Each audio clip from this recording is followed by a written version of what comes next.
What is up, everybody? Hey, today's pod episode, I want to focus on what we call the success rate. Most people, contractors, painters, you name it, they call it a closing ratio. In my industry, we like to call it success rate. Why success rate? Just listen to the words already. Success, right? It is literally the success of your business, the success of your financial stability, the success of your team, the people that you're feeding, the mouths that you need to take care of. So, guys, I'm super excited to talk about the success rate and the importance of it.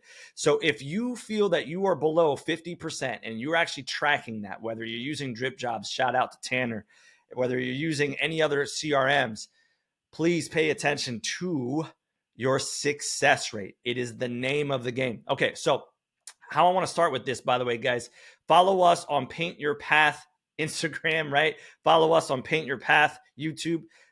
Thank you so much for your support. And then also follow my boy Aiden. Aiden's crushing it in the industry. Obviously, he's my co-host. We like to do different things, different types of episodes. Shout out to PaintCon that's coming up. Hopefully this episode drops before that. If you guys aren't going to make it, please lock in today. We've got awesome people speaking that day. There's 2-day event. It's just going to be amazing. So let's get back to the success rate in sales. I get a lot of questions on this, guys. People always ask me, Joel, what's your framework? What are your scripts? Honestly, guys, I'm all about effective listening. So when I talk about effective listening, take this down, okay, guys? What is the word spell silent, right? When you scramble that word silent, what does it spell? It means listen. Guys, sometimes we're over speaking and talking over our clients and not effectively listening so that we can get the key words that they're telling us so that we can help close the deal. So a lot of people have been asking me, what is your framework? How can you help us? What can we do to increase our sales? Well, the reality is start listening, right? Focus on listening more. And I think that alone is going to help you guys. And when I ask questions, I ask very specific questions so that it can keep leading me to these specific answers, right? So my framework is asking questions. And then when I want to completely understand how to build my success rate to get it even higher, the percentage, right? For me, you should be at 50% or higher. Shouldn't be any lower than 50%. So if I'm offending anybody by this, please don't get offended by it. It just means there's an opportunity for you guys to win. What that means is there's an opportunity for you to increase your revenue. So those of you that are business owners, let's do the math here, right? Let's just say, and I'm looking at my calculator right now as we speak, if you're not watching this, but let's say you proposed $1.5 million, right? And you're closing at a 33% success rate. There's a gap of 17%. Think about that. I'm going to pause a little bit since you're listening. So do the math. What's 17% at $1.5 million of proposed deals? As I'm doing that math right now, you're leaving $255,000 on the table by not being at 50%. So if you are the sales rep, what can you do to be better? What preparation can you have to be better at selling and putting a higher closing ratio? So what we teach our guys is closing on the spot, minimally, you should be at 25% close ratio. Closing on the spot. So what that means in our world, if you're a technician, if you're an estimator, whatever it is that you do in your industry, if you have 10, right, jobs, estimates that you went into, if you can close 25% on the spot, where do you get the other 25%? That's the main question. We call that as callbacks. How thorough are you guys being on calling back previous estimates from weeks prior? Not just last week, not just a month ago, not just 90 days ago, but 6 months to a year ago. Understand this, guys. When you have a process down, 25% close ratio on the spot. Let's get focused on that real quick. Well, how does that help you? Well, a lot of you guys aren't actually doing the estimate in front of the customer. You're already losing right there. Guys, you have to do the proposal on the spot in order for you to see the success. Because guess what? The moment you walk away, you lose 80% of effective listening. So now you have to fight over text messaging and understanding, are they interested? What am I battling with? or the other 10%, you can't hear their voice, their tonalities, right, guys? So it's super important. Change this process today. As you hear this episode, change your process today on the spot all the time. Put your bid out on the spot. Let's say you guys 3 out of 5 in a day you're not doing on the spot. I guarantee you your closing ratio is going to move up, because now you're watching them. You're able to overcome objections in front of them. They're able to see your body language, the excitement, right? Start changing some keywords too. Wow, we're super excited to get started with your project. And when we start your project, these are key words of saying, it's called an assumptive close, that we're assuming you're going to work with us, right? Don't say if, because if you say if, you're already putting doubt in the fact that they are even going to work with you. So when I'm talking about on the spot, I'm also talking about what am I going to do? How am I going to do it, right? I get to see their body language. I get to problem solve at the moment. But the moment you say, hey, I'll send you a proposal when I leave, God, you guys are shooting yourself in the foot. Less possibility and opportunity for you to overcome those objections, right? So that's the first fix, okay? Again, the 25% now, leave a voicemail. Get excited, guys, right? Get off your seat, smile. Tonality over the phone when you're doing your callbacks is a big difference. So as you're doing both, you should minimally be doing 50%. So I already just taught you guys how to gain another $255,000 in your business by that 17% gap that you guys are working on. The reason why I use 33% is I just used this example the other day. A guy on one of my group calls said he's at 33% year to date. Well, guys, for another day, if I go in a deeper conversation and what this looks like, imagine how much more money you're spending on marketing because of a lack of skill. Because you're not closing the gap of 17%. To me, that's just a skill issue. Let's focus on your skill. So what's the preparation side? We'll go back to what we were talking about. Call somebody. Prepare yourself. Role play. Constantly, day to day. Speak to yourself. Talk about situations that you were in and how you can overcome those objections. If you guys aren't practicing that daily, how are you going to be prepared when you're actually at the job site? At the bid? It's going to be extremely difficult for you because you're fumbling your words. You know, one of the greats, Andy Elliott, thank you so much for giving us the opportunity to work together. Man, he says, if you can spitball, right? I use spitball as the word, but if you can spit it out, your name, your birth date, your social security number, all these things, why can't you do that overcoming objections in sales? That's called lack of preparation.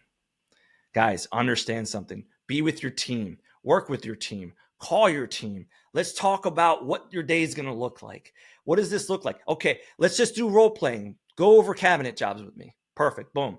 Go over an interior with me. Perfect. Boom. Go over an exterior, right? Prime the pump, guys.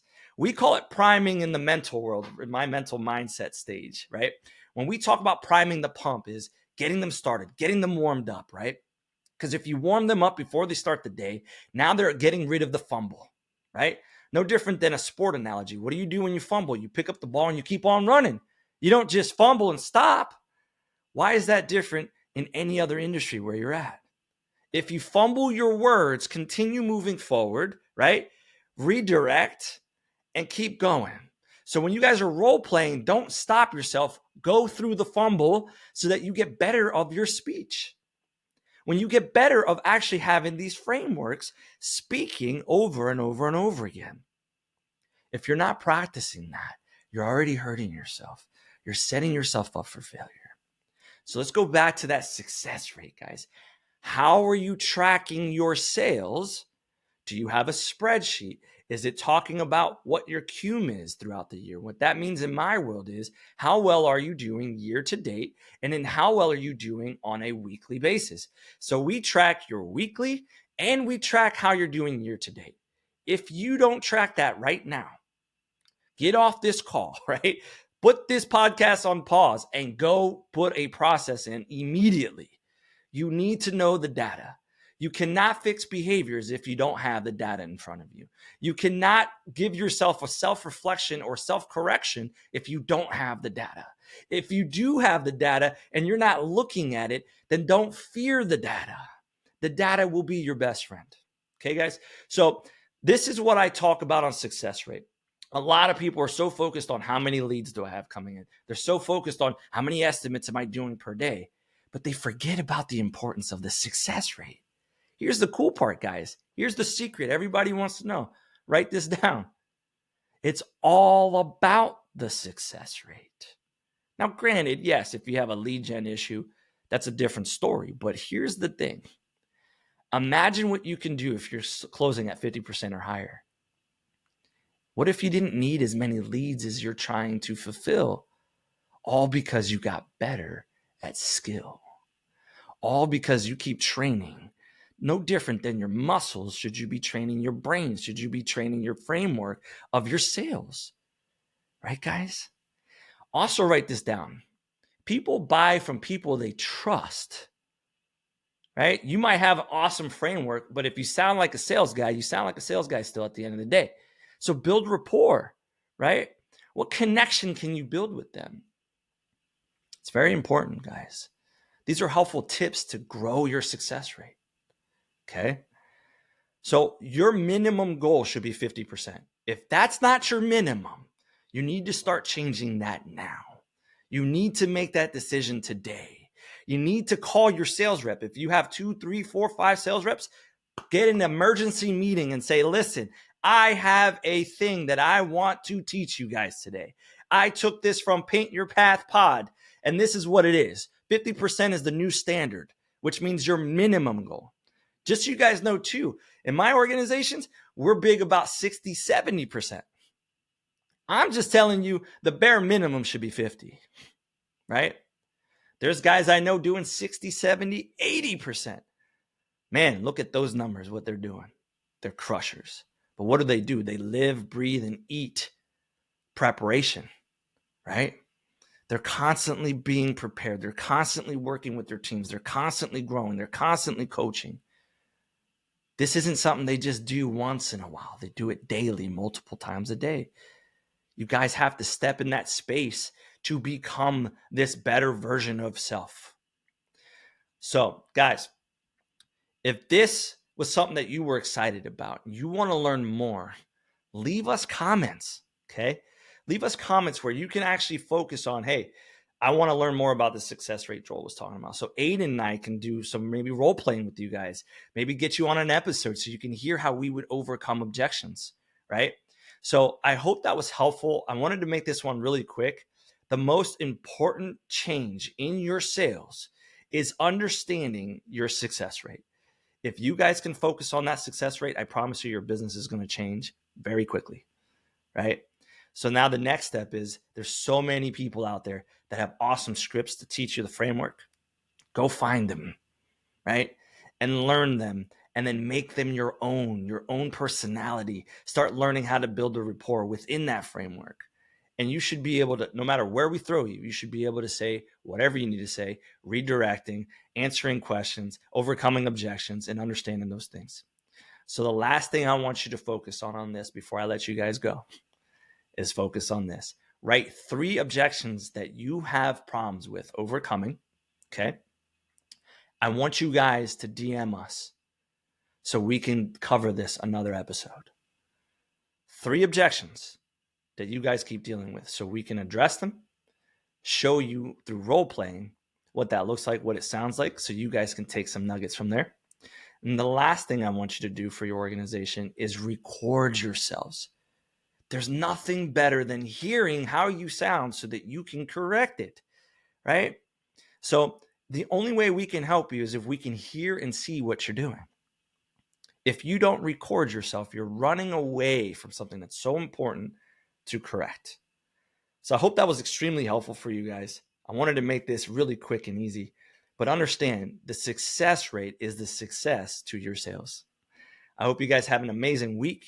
Remember, just focus on that and let's see how well you guys do. I look forward to your comments. I look forward to your successes. And remember, as I always say, if you strive to be 1% better each day, at the end of 100 days, you'll be 100% better than when you first started. I hope you guys do well. God bless. Peace.